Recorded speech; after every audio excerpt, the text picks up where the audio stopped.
Hi, this is Tracy Sparrowhawk here from successwithtracy.com, and I am here today to bring you some tips on posting on Facebook and the types of talk or language to avoid in your posts so that you're not repelling people, and that's so you can start attracting people to your business or your product or opportunity.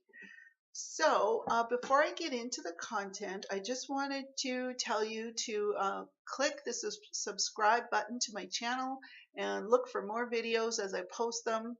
I'm looking at posting daily, and I just wanted to share things that I'm learning on my journey as I go because I've been in network marketing for a while and I've done things wrong and I've learned things along the way. So I just want to help you shorten your learning curve if you're just starting out or if you're feeling frustrated and struggling in your business. So I got this information from an old ebook that I found on my computer that I had downloaded a while ago, and I thought it was really great information that I would share with you because I think it might change the way that you are interacting on Facebook with your audience. Excuse me. And the goal on Facebook is to go out and be social and share and be inspiring and motivating, engaging, and educating people on different things that you learn as well. So, the subject I'm going to be talking about is the three types of seller talk that you're engaging in and that you are wanting to avoid. So, if you think about seller talk, you probably have gone into a store and the clerk in there has like descended on you and is bombarding you with all these different types of uh, talk and trying to get you to buy, and you are probably turned off by that, right? I know sometimes when I go into a store, I won't make eye contact with the clerks if I think that they're going to be coming and hounding me, because that's what it feels like sometimes. So if you're doing that on your Facebook posts, you might want to listen up and learn how to change things a bit. Now, you probably, if you're in network marketing and you're looking at your leaders in your company and you're seeing that when they post about their business or their opportunity, they get lots of engagement on their posts. And what you need to keep in mind that when you're first starting out, you don't have an audience, you don't have a big list of people who know you and like you and trust you yet. So these your leaders in your company have already built their audience and they have the know, like, and trust factor from their people on Facebook. So when they post, naturally they're going to get a lot of engagement. And also something to keep in mind, if you look at who is engaging on their posts, it's most likely other consultants, other team leaders, and their customers. So they may not be reaching so many new people, but they're definitely, connecting with the audience that they have. So if you're engaging in this type of activity that I'm going to share with you, you might want to stop and learn a different way.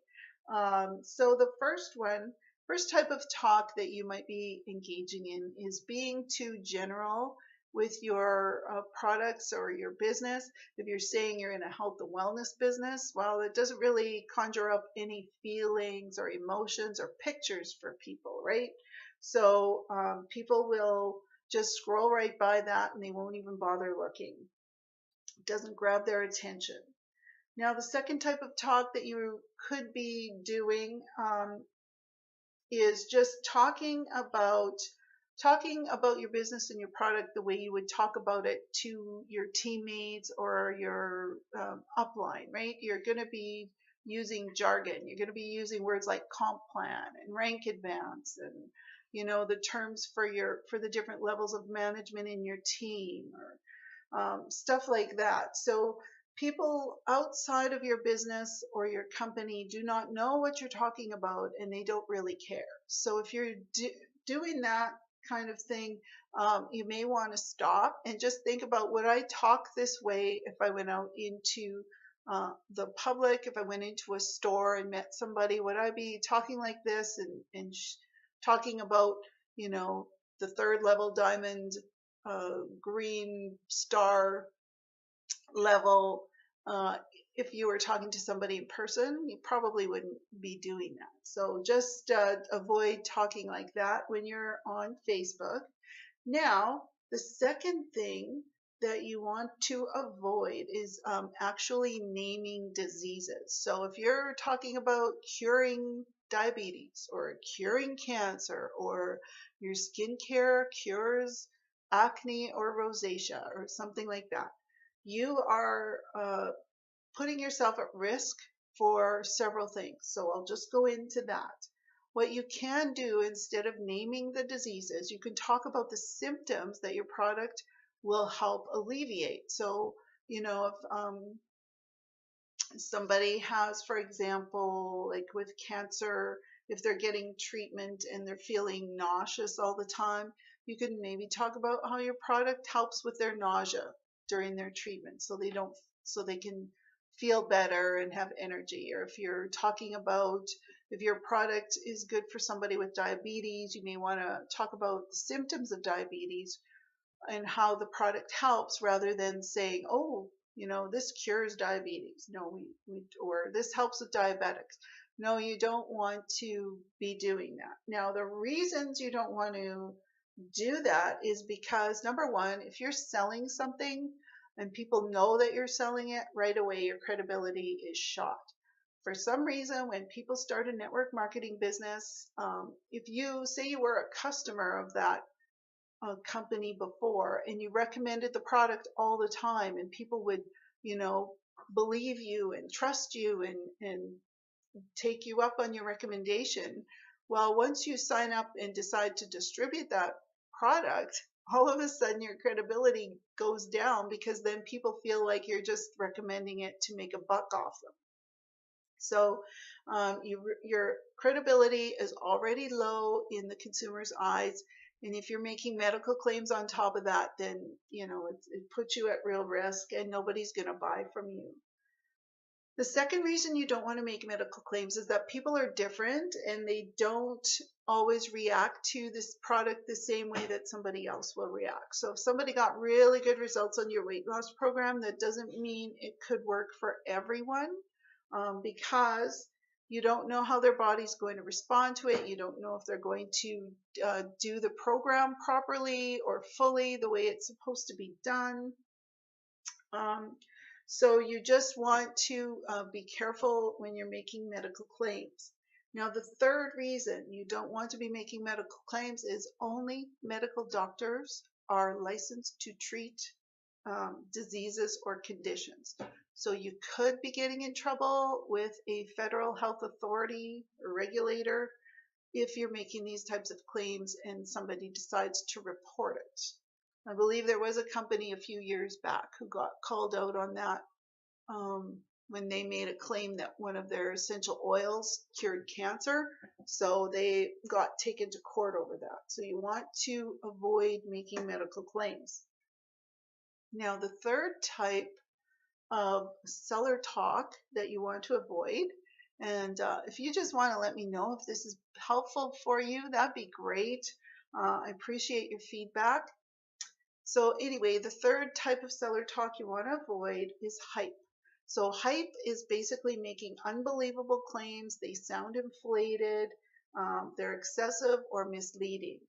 And you have to watch what you say, again, because as soon as you start promoting a product that you're going to be making a commission from, people will automatically assume you have a hidden agenda, and they will not be responsive to your posts. So you just want to keep that in mind. Now, there's three types of hype that you also want to watch for, like promises. So these are making claims or predictions that about the benefits of your products that could be exaggerated. And you don't know anything about your consumer, so you can't really say with certainty that a product is going to work for them, and you can't even say that a person is going to make money from their business opportunity. And that's why all companies have a disclaimer that, these results are not typical, and it's a business like any other business, and what you put out into it is what you're going to get back out. So they have to have that disclaimer in, because if you're making, all these income claims on your business, um, and somebody signs up based on that and they don't achieve those results, you're going to be in big trouble.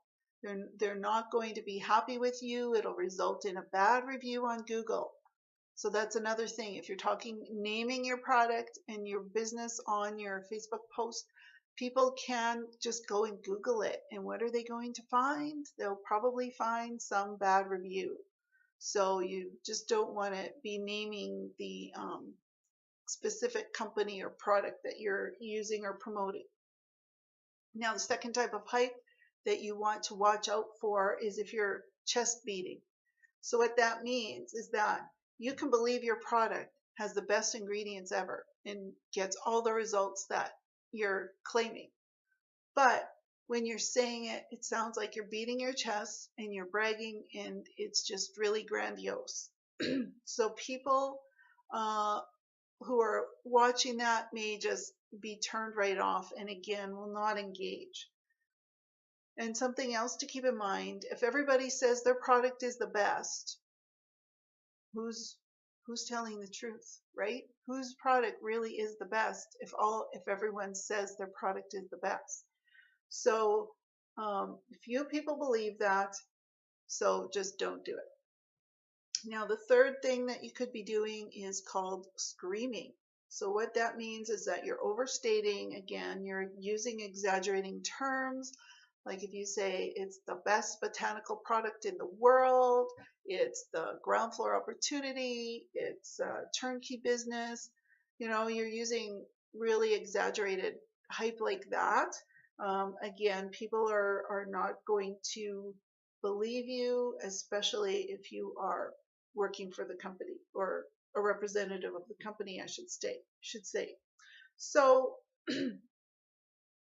when you're looking at hype claims, what you want to think about is if you can by yourself fulfill the promises that you're making about your product or your business, and can your consumer believe what you're saying, and can you live up to those expectations? Now, every seller will make some promises and says the same thing about their product. So you have to find a way to be different and stand out from the crowd so that people won't get turned off by that. And then again, you're going to lose instant credibility when people find out that you are selling it, even if everything that you say is true. So it will just sound like you have a hidden agenda, and that you're just trying to make money off people. And you could be genuinely trying to help them, and most people in network marketing are genuinely trying to help others. But depending on how you're coming across, you could be engaging in this type of behavior without realizing it. So I hope you found that helpful, and you can just subscribe to my channel for more content like this that will be coming to you. Just check back for or click the bell for the notification when I upload a new video, and I will see you in the next one. Oh, also, before I forget, if you are struggling to find people to talk to about your business, you've run out of friends and family, you're not into the parties or the home meetings, you don't want to be prospecting waiters and store clerks, I have something for you. It's a free action blueprint that you can download, and it will show you how you can get set up so that you can generate 3 to 5 leads a day. Now, if you just click on the link in the description, it will be sent to your mailbox right away, and you can start implementing these strategies and start generating leads and have people to talk to. So with that, I will sign off here, and I will see you on the next video. Bye.